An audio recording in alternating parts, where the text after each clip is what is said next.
Hi, this is Buck McKeon reporting from Washington. Last night we had the opportunity to hear the President give his latest speech on jobs and what he plans to do to help create more jobs in America. I'm glad that he's working on the issue. I think that it's good, and I hope that there are things that we can work together on. I don't want to be negative about it. It seemed to me like the kickoff of his campaign for next year's election. But I want to be optimistic that it is something that we can work together on. As chairman of the Armed Services Committee, one of the big concerns I have, however, is when he comes up with new spending programs. We heard it was going to be $300 billion when he actually gave the speech. It's about $450 billion. He said it's going to be paid for, and he's not going to let us know how it's going to be paid for a couple of weeks. But my concern is that it not be paid for on the backs of the troops.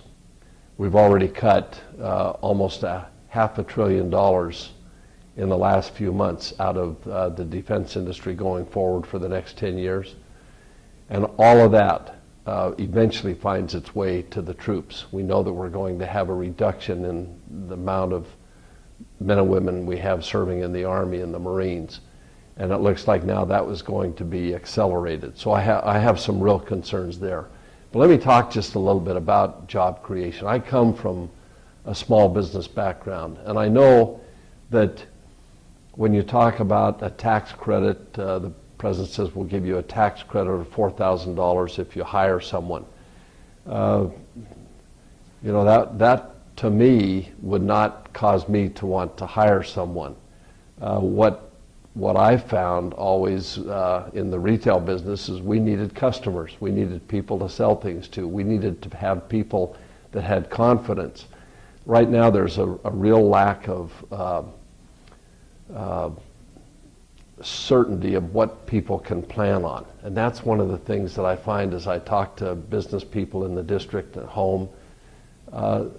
They're just nervous about what's going to come next. What taxes are we going to be hit with? What regulations are we going to be hit with? What we need to do is cut back on these burdensome regulations. We need to give some certainty as to what people can plan on in the future. What's going to happen with Obamacare? What's going to happen with further regulations and taxes? That's what's going to give people confidence in the ability to start creating jobs again.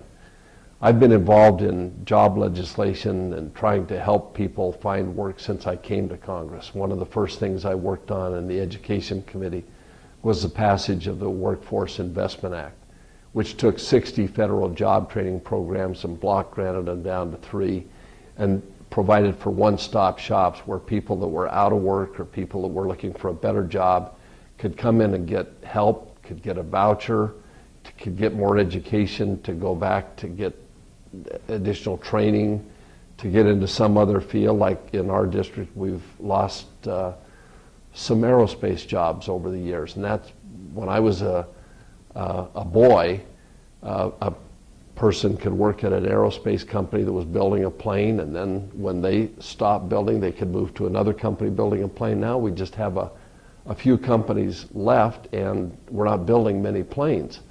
So some aerospace workers I know, I talked to after we passed that Workforce Investment Act, showed me that they had gone in that and gotten a voucher. One of them had gone into teaching, one of them had gone into computer work.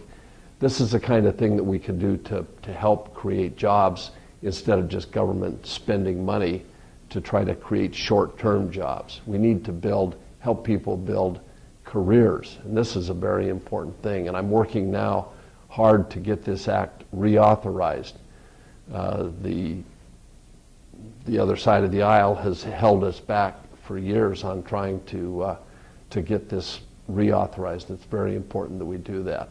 You can go to our website and get more information on this, and we passed over 12 bills that will help us in helping people to create jobs, not government create jobs, but helping people, entrepreneurs, those who are really know how to create jobs, but they're sitting in the Senate. The Senate hasn't taken any action. what we really need to do is get the other body to bring up our bills and look at them and pass them, get them to the president's desk so he can sign them, so we can really let people be freed up to start their own jobs. Thank you for tuning in. Thank you for listening. Until next time, this is Buck McKeon. Thank you.